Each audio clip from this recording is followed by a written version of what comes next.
So I'm going to be continue working on the fish that I had started two of these meetups ago. Um, Today, I think I'm kind of hoping, at least what I'm hoping to do is I'm hoping to get through these sides, get these kind of worn down a bit, especially down through this tail section. This tail section is a little bit thick right now. So I got to thin that up. I got to take care of some of this area. Typically, I would do that on my sanding belt to give my V to the back of it. Um, but I'm gonna probably I might use my little Ryobi rechargeable hand tool here. So I might be using that with a burr on the end of it. We'll see how that works. But I'm hoping to do that. And if I have enough time today, I might be getting to the point that I am going to put in the lead chambers. We'll make sure this is balanced if I get to that point, and at least get them kind of drawn out. You've got to establish your line of your center line of what's going to be balance on this thing once it's all kind of dug out. So we'll see how far I can get today with this. But I did bring a couple of things that I wanted to share today, just for those of you that perhaps you don't have the opportunity to come and watch this live, or you are watching it live and you want to see a little bit more about the history of this. This one right here, this is a decoy. This particular decoy was done by a gentleman by the name of Al Nelson. He was my teacher. He and another gentleman, and I'll be sharing one of his fish here in a moment.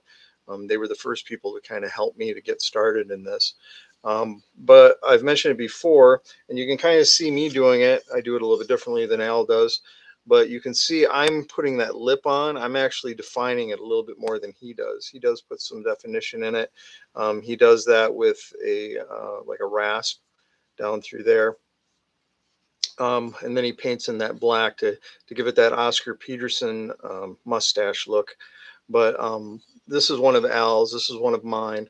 Uh, and anyway, I really appreciate Al's work. Just how it's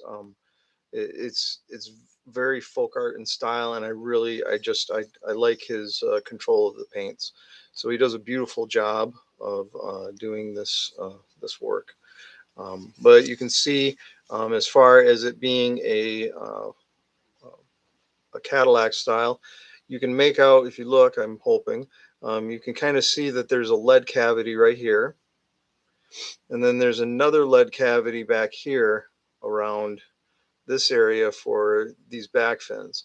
And what happens is, in this chamber, the chamber is kind of like in this area, the lead chamber. That's going to get filled, obviously, with lead. But these fins all get pushed into that lead chamber.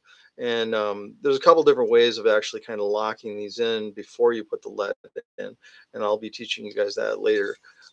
But also this piece right here, it's kind of like a fin, and then there's a piece to this metal that's going to jut down into that actual lead gut of this. And that keeps everything locked up and just making sure that nothing's going to be sliding out. Um, these back fins, these, however, are going to be getting drilled out at some point. You'd put a drill through here and a drill through here, and then you take a small brad nail and you push it through it so that it kind of locks it in there. Plus, you're probably going to be using some super glue to kind of lock things all up and just make sure everything's sealed. But this is an example of a Cadillac style, and it's done by one of Oscar Peterson's contemporaries. Both Al and his brother Jim, uh, are fairly well known decoy makers, and they're sharing this knowledge. And I know that that's one of Al's big things is to share this with the next generations. That's part of the reason he has the class that he does at the Carl T. Johnson Center. So I'm trying, I guess, in my own little way to just kind of help promote it. Not just that class, but promote the whole idea of sharing folk art and just helping to pass it along to the next generations. So it's kind of my hope that people are going to enjoy this. People are going to be looking at it and going, that's kind of neat. And if you go to my YouTube channel, which you can always go to and subscribe, those of you that are here watching this right now, you're going to be able to, enjoy this uh, video at your leisure. But you're more than welcome to look at the other videos that are also on my YouTube channel. I do have pictures of these decoys actually being used underwater, and having them, seen swimming around, with a pike coming in to try and get them. So it's an interesting, you know, um, it's an interesting sport. So, and I'm looking forward to tomorrow. I'm going with a gentleman by the name of Eric Thompson. He is a teacher at Pine River area schools who teaches an outdoor class, where the students have the opportunity to go out and actually go ice fishing, and tomorrow they're going to be going spear fishing as well. So I was invited out there to go with them and just kind of not necessarily show them the ropes, but have some stuff out there and just to kind of share a day with students.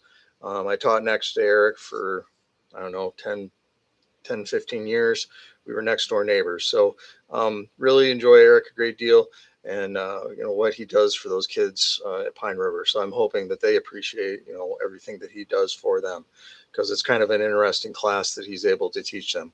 So this is that was an Al Nelson. Let's set him over here. This one right here, this is an Alfred Williams. This is also a Cadillac style. Uh, Alfred's these are his lead chambers, not quite as finished like Al's, but still, just as viable an opportunity to catch fish. You drop it down the hole, the fish comes in, you spear the fish. So this is an example, one of his. He, from what he had told me, he doesn't tend to sand um, his fish down. He actually uses the edge of his blade to scrape them smooth. So it's an interesting take on it. He also, it was my understanding, he did use some cedar, so he's using that as well. But he digs out the lead cavities and then fills them, just like the other ones, and you can see the two lead cavities. And I do know, being that he was the first person to actually help me as I went through the process of learning, he actually, showed me how to do all that. So I do know that this would have this main back line tie here, and then there's going to be a piece of metal that juts down into this actual lead cavity. And again, it will lock it all in. And then there should be, my guess is there's pins in these areas here, for little brad nails to go through so that they are locked in. Because the fish, pike, are a violent animal. But you can kind of see, looking at Al's, either the Al's Al or Alfred. This is one of my first ones I did. This was my, I think, 21st. Yep. That's an example of how I sign mine. I put down what number I'm on and then the year that it was done. So this was done 3 years ago. It was the 21st one I had done. And I've learned a lot since then, and I've been doing a lot of different things since then. But this particular fish, you can see, a lot of the things that happen on one of Al Nelson's, it happens on mine. I did get the opportunity to go and sit with Al Nelson quite often in his garage. Good memories there, just being able to sit down and carve some with him. So I've got those memories, and I've got this skill that he's kind of shared with me, and I'm trying to pass it along to people. So that's kind of my hope when I'm doing this. And I see that one of my friends, Paul Bear, has just shown up, and I want to appreciate you showing up, Paul. Thank you so much. It's nice to see you. I've known Paul since we were like, what, 6 or 7, and we played with Legos in the Cheese Castle at Lincoln Middle School, or Lincoln Elementary there in Petoskey, Michigan. But yeah, appreciate your support, Paul. Thank you so much. So those are examples of some Cadillac style and kind of where I'm coming from, my carving lineage right there. I was going to just start carving on this though today, so going to be a lot of just kind of refining of this, and I may get to the point, like I was saying, of sanding this, putting in the lead cavities or starting them at least, and balancing this thing up so that it's ready to receive its eyes and some more of its detailing. But I'm gonna start off. I want to get you always want to be protective of yourself. Um, put on your protective glove. Make sure you have a glove of some type on your hand, the one that you're going to be holding your work in, not the one that you're holding your knife in. The one with a knife, you're going to find if you start doing more research and looking at what people use and how people carve with their knives. You may find some people actually using, there's like a leather thumb guard. I do not use one, and I'm going to say yet because there may come a time that I actually start to use one. Um, but I'm going to be, you know, honest with you again. Those of you that may not have watched some of the other ones that I've done, it's real easy to have things roll and slip and cut you. I did when I first started. I was using a utility blade. I'm now for this particular one, I'm going to be using my flex cut knives. I have those over here. I have this bigger chisel right now. It's just a longer chisel, but it's 1/4 inch, and that would be for my lead chambers once I get to that point, if I do get to that point today. But this one, this Hell 9, I really appreciate this. This was a gift from my uh, my dad, Pat Sorger. He gave this to me, so I really appreciate that.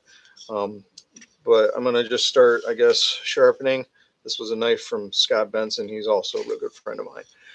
So I'm gonna be just carving away on this, I guess. I think somebody else just showed up. Hey, Mr. Andrew Gardner just showed up. How are you, sir? I'm doing well.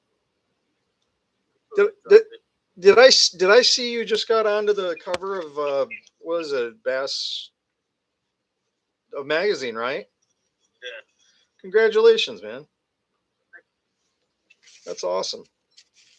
You cut your finger off. Yeah, yeah, I know. A lot of people know I've tried, so. Wanted to see what this was all about. You got a bunch of viewers on here or what? There's not a bunch right now. No, this is it's just starting. This is only the third time I've done this, so it's more about just kind of having the information out there for people to see. And you know, there may come a time. I was hoping people would show up and maybe carve with me, um, but again, in time, you know, things aren't going to happen right away. So just kind of going through the process of carving a Cadillac style decoy. That's all. So how are things in Florida? It's starting to get warm again. I bet. Have you been jet setting anywhere? Huh? Have you been jet setting anywhere? I know you went to Poland a while back. I left. Sweden was the last trip. Sweden was? Okay. Very nice. Andrew Gardner, I met this past year. He's an exceptional artist. His work is used all over the world, and he owns it. Sink Fishing, is that right?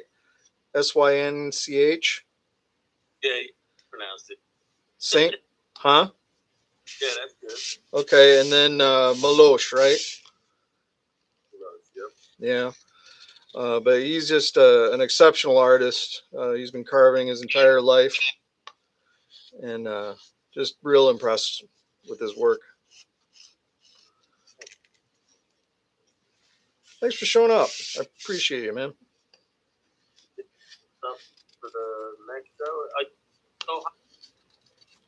you're kind of going in and out.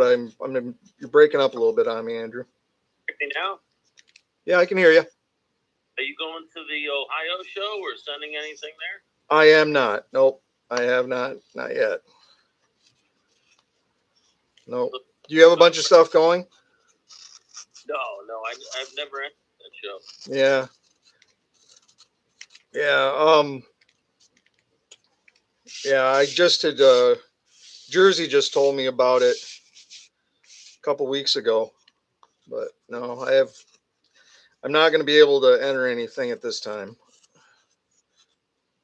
I've been kind of busy. Life kind of gets that way sometimes. Oh, yeah.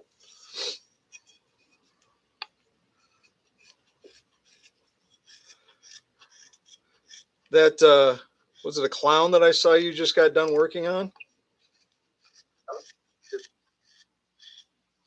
Was that right? I've just been posting stuff in the past, Oh, is that was so creative. Oh, thanks.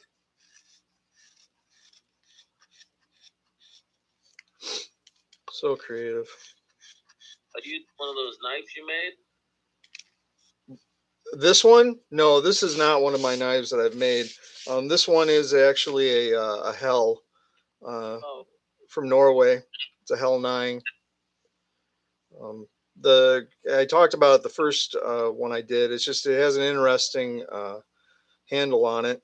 I really when I initially got it, I wasn't sure about the handle, but the handle is just it's awesome. yeah, that's cool. Yeah, I enjoy it a great deal. I usually use that one. I've got some first act knives that I use. I have another. I've got another. This one is a finish blade. It's made by a guy up in the UP. So I've got another one. It's just a little bit chonkier than this one. And then I have this one, which is it's an old Boker Congress, probably from the '60s, around there. 4 blade, and it's really nice. I usually carry this one with me all the time. That way, if I ever get the urge to carve, I have access to 4 different kinds of blades, and I can get the job done. Nice. Yeah, man. Well, I just wanted to check in. I gotta go run some errands, but I understand. I'm pleased that you stopped by. I'm honored, I actually. did the post, and I thought some love. I met buddy. I'll see you in 6 months, 7 months. If not sooner. Yep. You keep it up. Looks great. Thanks, bud. I appreciate you. And take care. Yep. Awesome. That was Andrew Gardner. Andrew Gardner is a world award winning lure carver, and he carves decoys as well. And his creativity is absolutely amazing. And again, his businesses, one's called Melosh, Melosh, and the other one is Sink Fishing. And if you look up Andrew Gardner or look up either of those different businesses that he runs, just absolutely incredible. His creativity is second to none. I was so impressed to have gotten the opportunity to meet him and chat with him and just see his work. So to have him come and show up, I'm kind of honored that he was able to take a moment and do that. But he lives down in Florida, uh, and he travels the world carving. Uh, and he's a master carver. He really is. Absolutely incredible. There's a lot of them out there. Who else do I have? Other people have shown up. Let's see. There's Paul, Kaylee, KK. Welcome and thank you for showing up. I appreciate it.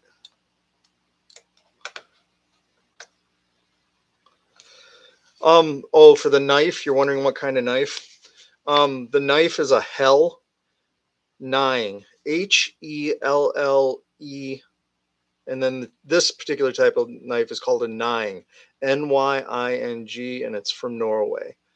But that's the type of knife that it is. But I really, hey Kaylee, how are you? Thank you very much for joining. I appreciate it. Kaylee Nelson. Kaylee Nelson is it, I believe Manton up toward that direction she lives. Her, trying to remember, was it your? I think it was her grandfather. Was a master carver. His name was Leonard Nelson. People called him Sven.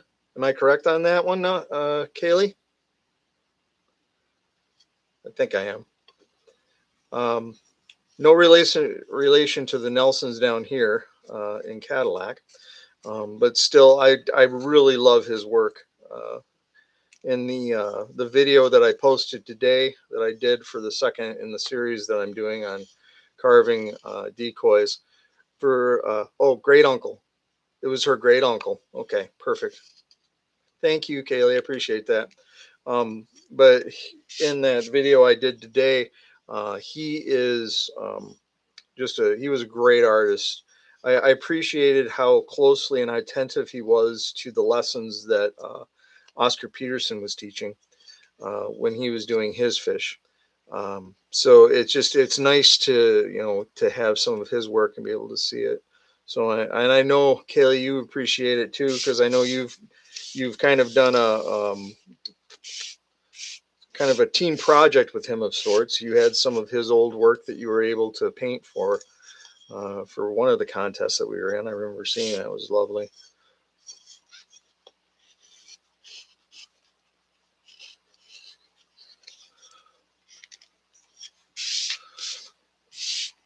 And I know, Kaylee, I don't know if you want to at any time. I do have a Zoom meeting going, and it's going to be going for another probably 17 minutes or so.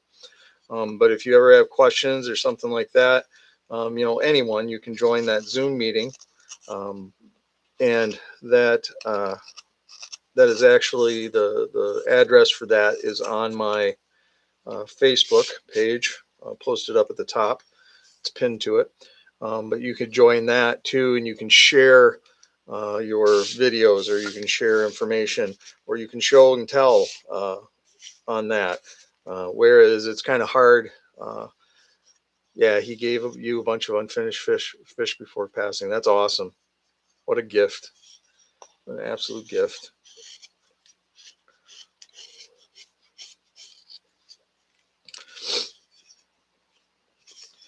Yeah.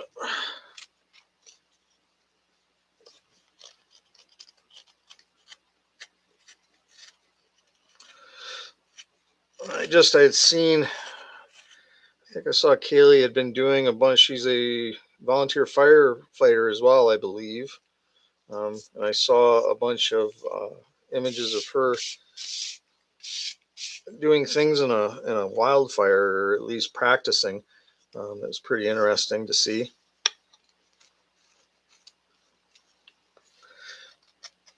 She also has been to those classes at the Carl T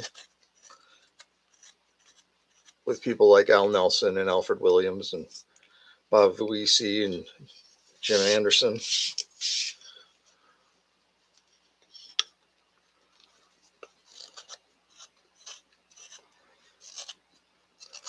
There's a lot of history when you start talking about these kind of art, and sometimes you're just wildfire. Yeah, she just said it was a wildfire she was in. Yeah, that was impressive. Um, there's a lot of times, when if you're able to kind of, I guess, have a moment in history, and you know that you're able to salvage something or save something just a little bit, it's kind of nice to know that that's where you're at. And I know I'm where I'm supposed to be, I guess, when I start doing this kind of thing, because it feels good, and I know I'm able to share this, and hopefully I can inspire some of the younger generation to come through and start creating as well, or help people along their way, point them in the right direction, give them names of people, kind of like Andrew, people for you to become inspired by. That's kind of what you look for when you're doing things like this. You look for inspiration and people to help you along the way, I guess, people that you should be watching because they know what they're doing. So being able to do that, and being able to just kind of say, it's okay. I may not know everything, and to be able to learn from everyone at least something. Okay. Still got my center line going. You remember the first week that I was talking about how important it is to have a center line. I still have a center line. I take a little bit more off of this to kind of keep it equal as I go.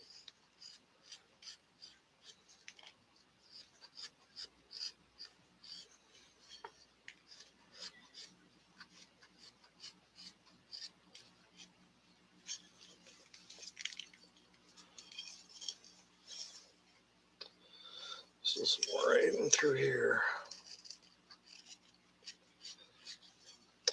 I can feel the grain change. It's like right through this area. It's trying to pop out on me a little bit as I go. Are you carving right now, Kaylee? Taking a little time out to join me in carving?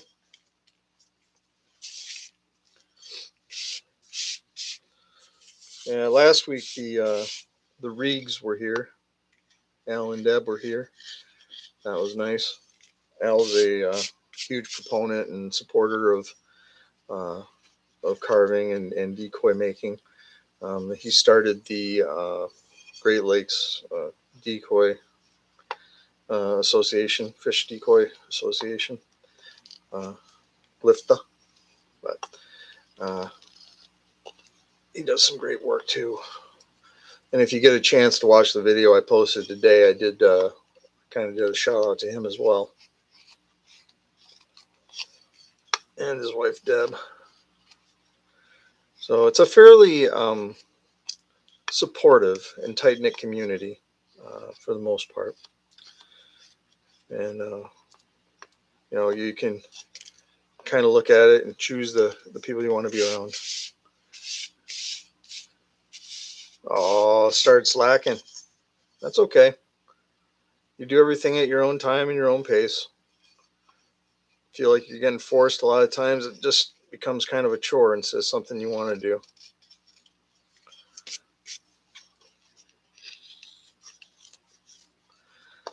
It's grainy right through this tail. Which isn't bad, but you just got to be careful when you're doing that. You start to feel it kind of pull and tear away. You can see it start to do it on this tail, right on that end. You can kind of see right in there. It kind of started to eat away. I think I'm going to kind of spoon that tail a little bit though, but I may have to do that with this tool. So I might be doing that in a little bit.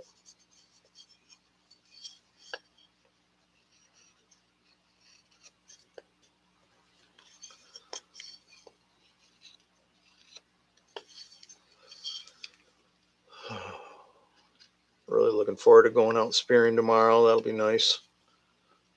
It's been a couple weeks since I was out. Last time I went out, I was kind of skunked. I got some great underwater footage of a just a nursery of uh, perch. It's kind of hilarious to watch. That's on my YouTube channel too. But we got skunked in the way of pike. I only saw one, and it was off in the distance. It doesn't show up real well on the underwater camera, but it was there. And some guy next to us had caught, I think it was a 27-inch on a tip up. So that was nice to see. But tomorrow will be nice. I'm going to be going out to a small little lake down toward where I used to teach. I'm going to go out there and just kind of be with some students. At this point, there's not going to be many of them that I had. I've only been gone 4 years, but that's enough for an entire high school cycle of kids to have cycled out. So, and I didn't have a ton of kids that last year I was there. The kids that were 6th and 7th graders at that point, I don't think I had a 6th grade class. I had a 7th grade class. So some of those kids I may have been with just for half a year. So we'll see who all's still there when I show up. But I'm looking forward to hanging with Mr. Thompson tomorrow. That'll be a nice moment. I don't go live on Facebook. I haven't done a Facebook live yet. I guess I would have to try and figure that out, Kaylee. I'm not sure about that. I knew about Zoom. I've got my YouTube channel. I didn't know if they can run concurrently. So I guess I'll have to do some research. I appreciate that, though. I'll look into that this week and see if I can do a Facebook Live as well. I'm not sure how that process goes. Honestly, I was proud of myself figuring out how to do any of this stuff. So kind of been stumbling through it and just hoping that some people will start to use the information or take note or watch. It was nice of people to show up today, though. Mr. Andrew, he's a great guy. Very funny.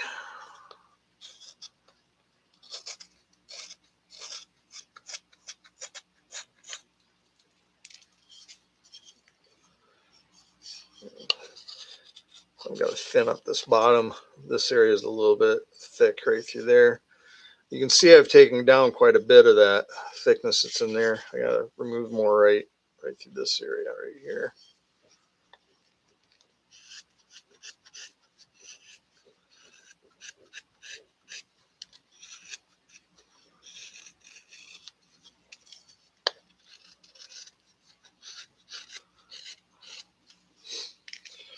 I'm going to take a moment to strop my blade here just to make sure that it's staying as sharp as it can.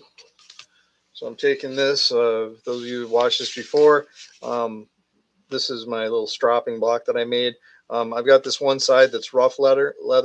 The other side is the smooth side of the leather. This is both veg tan. It's just put on a thin piece of wood that was actually a sample, like a salesman sample of wood flooring. But I used that because I knew that it had a real nice flat surface. It had aged. Well, it's from 1998, so this thing is almost 30 years old at this point. So it was old, it was dry, it would stay flat. So that's kind of what I was hoping for. The rough side, I rub what's called jeweler's rouge on. That's why it looks dirty. I take that, and what's going to happen is that blade, as I carve, the tip of that blade will kind of bend from one side to the other. It'll get wavy. What this does is it takes that and it just lines everything back up again. Okay, to just make sure that I keep a nice smooth cutting edge. So I'm going to lay that down. I'm going to tip it forward so that I'm on that ledge, or excuse me, on the edge of the blade, and I'm gonna draw it back and kind of toward me as I go. And what that does is it polishes and it smooths out that blade. Okay, and I'm going to do the same thing on the other side, but on this side I'm going to be pushing through. Take it, get it on that edge now, and then just kind of let it follow that. You don't want to push into it. If you push into it with the blade, what you're going to find is you're going to dull it, and you're also going to be cutting up your actual your strop. So it's called jeweler's rouge. It's basically like a diamond paste almost. They usually come in a dried stick, and there's all different kinds of grits for it.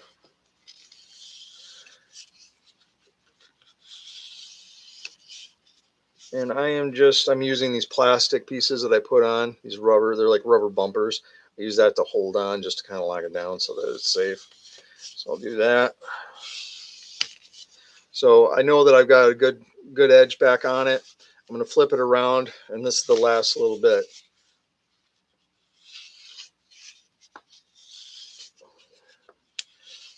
Super sharp. This thing's like a razor now, so it'll glide through this real nicely. So every 20 minutes or so, you should kind of get in the habit of just taking an opportunity to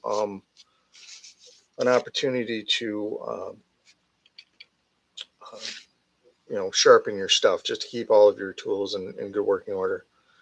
You're nervous about going live, Kaylee? Don't be nervous. I know it's easier to just say that, but do it. you've got good things to share with people, and I know that you do a wonderful job. So don't you hesitate to do that. If you kind of want to get your druthers about it, I do have that Zoom meeting, and it would be an opportunity where you could always go on that, and you could actually kind of talk on that, and hear yourself build up build up a little bravery for yourself. It is hard to kind of put yourself out there sometimes, but you might as well do it. As I was carving, you can kind of see here, I went against the grain just enough and it popped. There's almost like a line of grain right here. And it changes almost immediately. Okay. So I made a mistake. It's not really a mistake as much as this thing kind of chipped. So I'm gonna show you how it chipped. So that's it right there. You can see how it kind of chunked out on me, but that's not a big deal. You just come in and you carve through it the other way. That smooths it out. Just be kind of careful as you're going, because I don't want to start chunking it out the other direction, because that's what'll happen. The wood, especially around the tail, as luck would have it, just because you've got that turn, things get a little bit finicky down there, and the wood tries to, if you pay attention, the wood's going to tell you which way to go, what you need to do.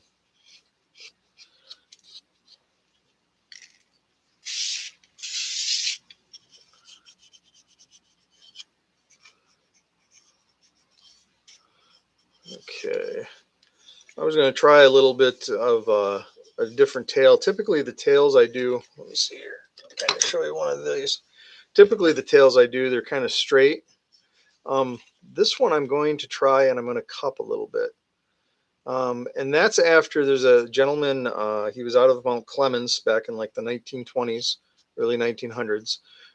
His work, he would do a bigger, more bulbous fish. It was a thicker fish generally. He did beautiful work as well, but I discussed him a little bit on the video that I did today, as far as resources go, and not being afraid to, find people that will lead you down the path of what you want to do. But he would always scoop out his tail, so I'm going to be trying to do that on this one. I think just to be a little bit different, see what happens.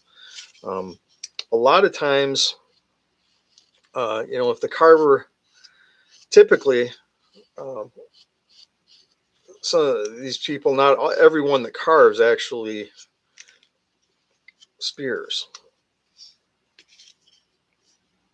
or they may not spear anymore. As far as yours, Kaylee, how many have I been carving? I guess about 3.5 at this point. Not a long time, but part of the thing is I came in with a different skill set than a lot of people do. I was an art teacher for 25 years. So I already knew how to, I guess, carve. I hadn't been carving decoys. I've been carving other things, or plasters and rocks and things like that. But I've always kind of been a creative, so there was that, and also I was able to see. I can see things pretty well in 3 dimensions. I understand what things look like and how to make them look correct.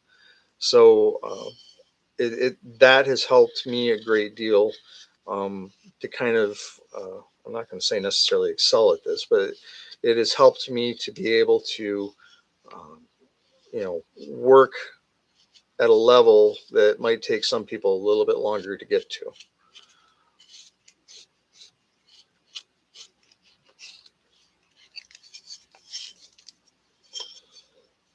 Yeah, I've been doing artwork for a long time.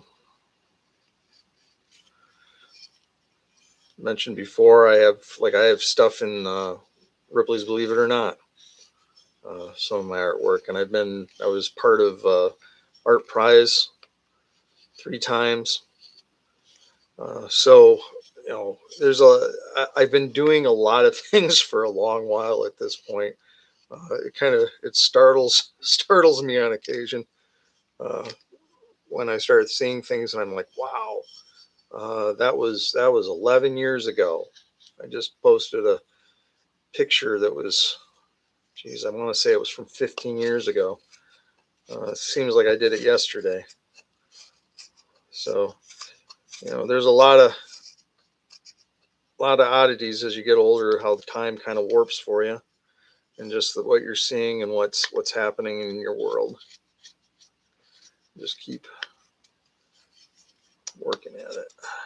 I was going that way this time, and it started to pop that way. So again, that grain is just you got to kind of work through that and work with it. Anyone that's in the shavings, typically what I do, I end up tossing those. I mean, there's different things you could do with them. I've used shavings before to put them in like paper cups, and then you can pour wax in them and make like little tiny fire starters. So you could do something like that. There's a lot of different things you can do with it. It's one of those things, I bet you if you ask people, they have 100 different answers to that, what they might be able to do with them.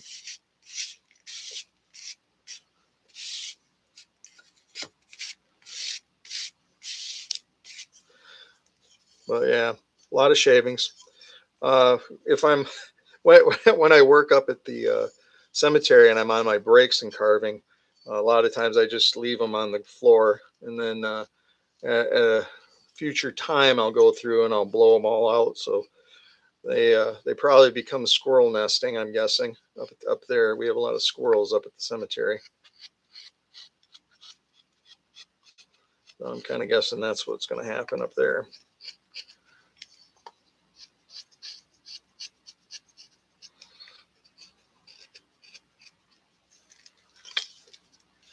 Yeah. Another person who joined here earlier, and he's still here, is my friend Paul I was mentioning, and his significant other Crystal is actually she gave me a wood burner, and that's I've been working on it's over here. I just gotta grab this.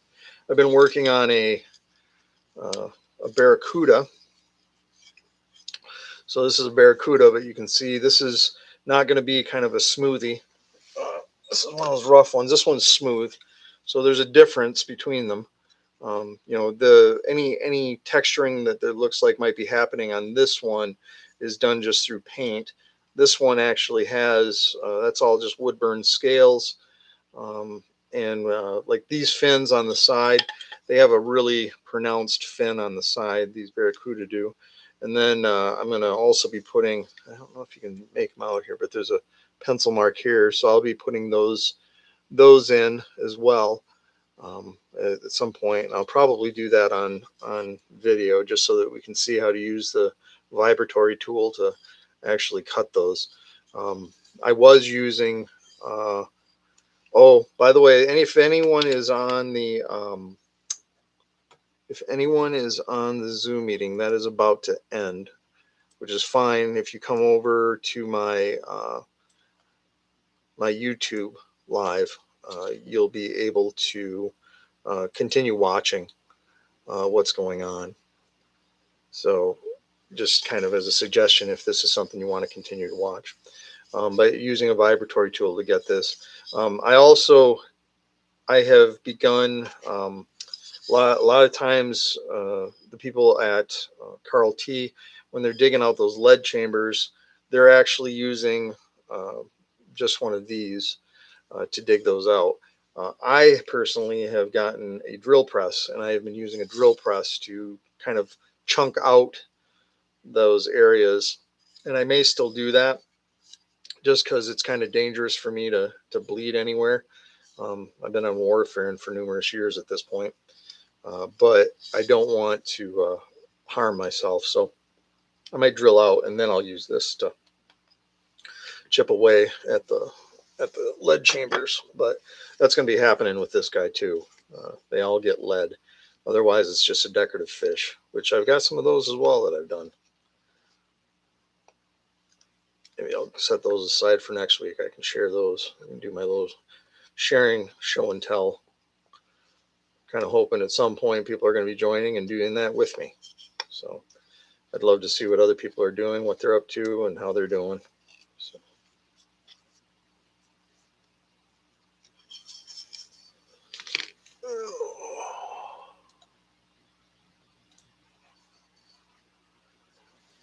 Yeah. I've got about, it looks like I have about 7 minutes left of time on the Zoom meeting. So again, if anyone's on that, I have you can have the opportunity to come and hang out with me on YouTube Live at this point.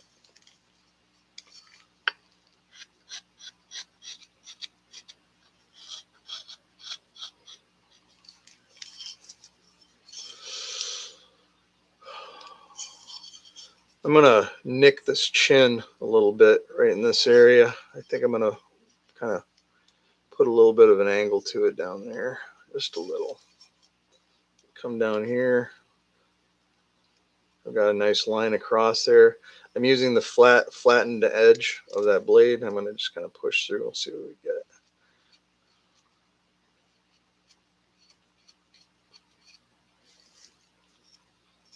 So it's not quite as just flat. So it just comes up just a hair. Maybe a little bit more.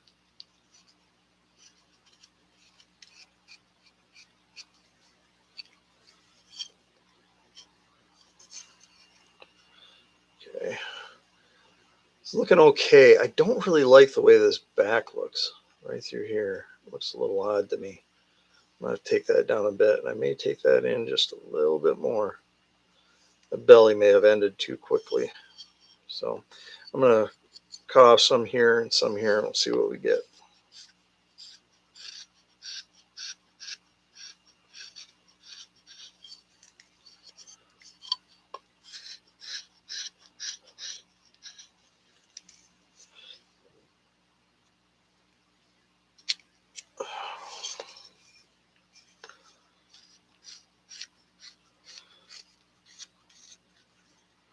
Yeah, on occasion I'll be up there working, and a chipmunk will come out and watch what I'm doing. That's always kind of funny. I've been trying. I started last year getting some murders of crows coming around to hang out with me. So that was fun. Having some crows flying around the area while I'm out working.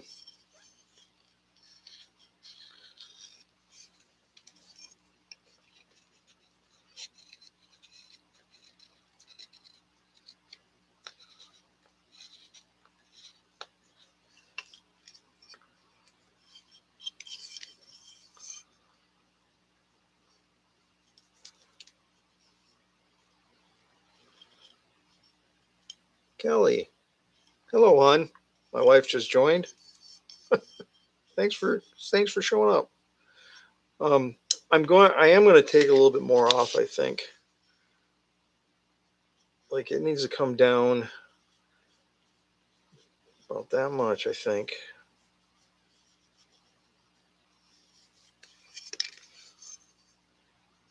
Yeah, I think it needs to come down about that far. So I'm going to just kind of chunk that out, and then I'll blend it back in. I just that profile didn't look right. Yeah, that's looking better. I like that. I like that profile better. And then I'll just carefully trim away as I go.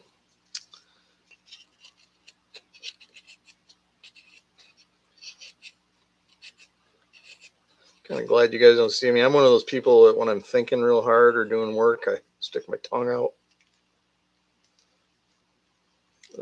I came by it honestly, though. I know my dad did that.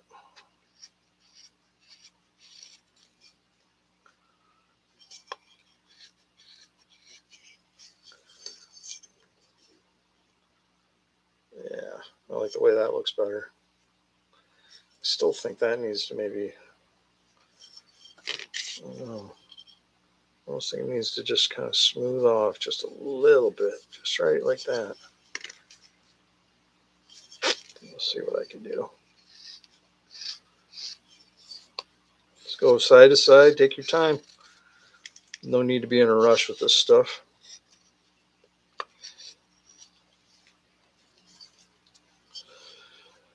Hey, Kaylee, I think you're still on here. You need to make sure, Kaylee, if you do go on Facebook, let me know so I can join that. I wanna watch that happen. I wanna be part of that if I can help, or if there's anything that you need, let me know.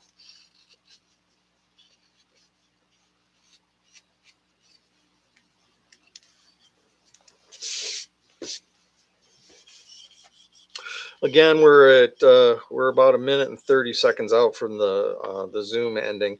Once that Zoom ends, I have been just going on to make this an hour long carving event on my YouTube channel. So uh, those of you that are watching or following along at this point, at the Zoom will end.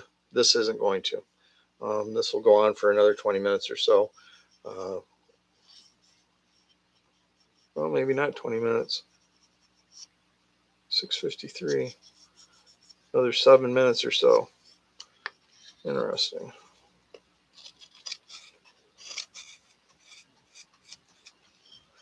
So another 7 minutes or so for this. Not sure why that ran long today. Kind of throws me. Typically, they only give you 40 minutes for your, maybe it's 45 minutes for a meeting on Zoom without being a professional.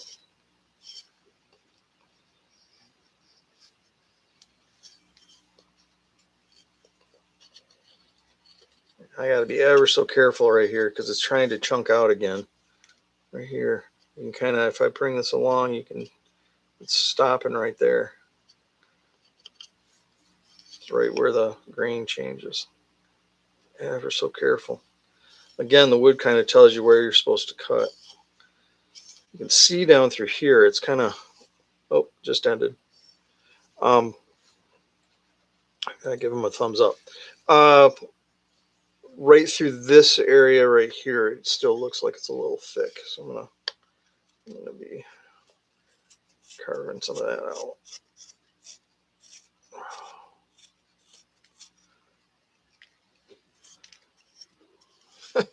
It's true, Paul. Time does fly when you're chunking out a fish. Yeah, this is a little more detail oriented on this one this week. Uh, it's kind of typically if I don't have to talk while I'm doing it, I work a little bit faster too. But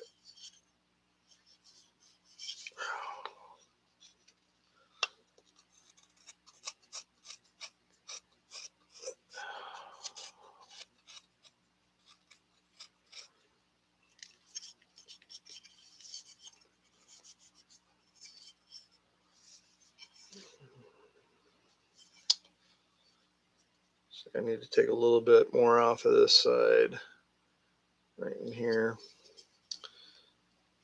I'm also going to kind of draw up under that jaw too. I need to get that work done. I'm going to take this, I'm going to put it over here.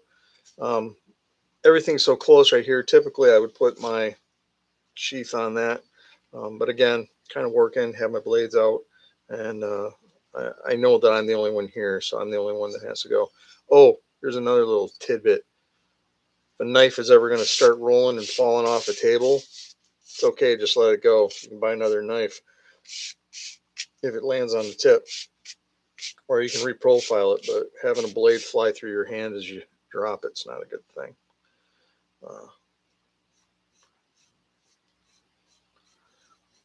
So right now I'm just kind of trying to line up where those gills are going to go, because what I'm going to end up doing using this little V gouge that I have here, this flex cut V gouge, I'm going to take this, I'm going to actually kind of dig into this right here, and then what I'll end up doing is I'll actually round that off just a little bit more, that gill plate. It'll just be a little bit more, a little smoother, I guess. Put it.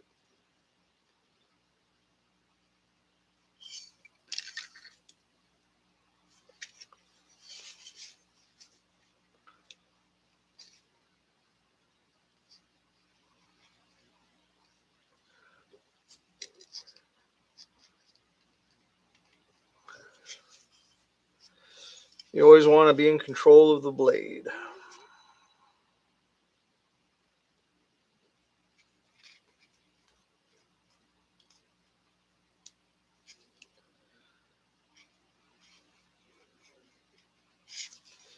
I don't know if you can hear kind of a groaning in the background. I have a small dog, and he's snoring. He goes everywhere with me. His name is Jackson Pollock. He's a little wiener dog, little dachshund. He's my buddy. Rescued him of, I don't know, God, at this point it's like 13 years ago, something like that. Maybe it wasn't that long ago. He might be 13 or 14. He's getting to be an old man. He's got a great chin.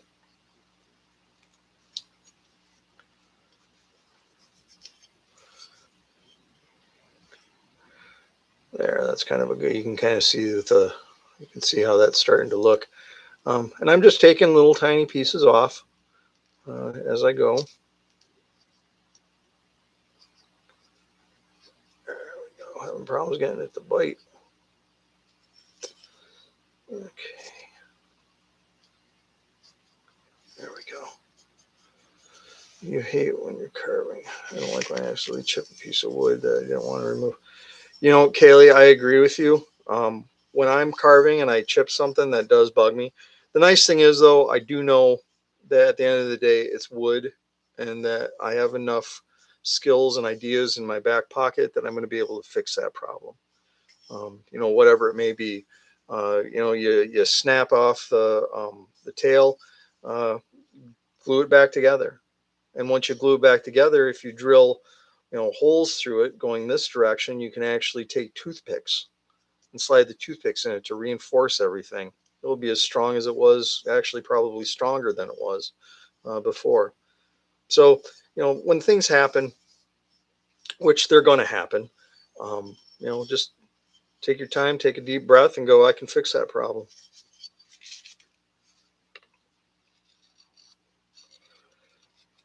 Now, I've got probably less than a minute left, I would guess, at this point. Uh, looking at my clock here, it says 6:59. So I'm going to be putting things down here in just a moment. Just kind of as a reminder to everyone, I appreciate you showing up. Thank you very much for supporting me and being here. Um, you know, I'm going to leave this for the week. I'll come back next week with a similar setup and be ready to do what I need to do. It looks like by next week, I'll be able to carve this area out, carve that down. Probably you're going to watch me sand some wood next week. Um, I may, before we get back though, I may actually just get that V cut in it, just because it's safer for me and for the wood to do it with my sanding belt. Um, I suppose I could try this though at some point. Probably will. But anyway, I want to thank everyone for showing up today. Um, Appreciate your support. And I look forward to seeing everyone back next Tuesday at 6 o'clock here on YouTube and then at the Zoom meeting as well. If you're ever on the Zoom meeting and you wanted to share something, just kind of speak up, let me know, and I can turn the show over to you as it may be. So don't hesitate to do that. So thank you again. Take care, everyone.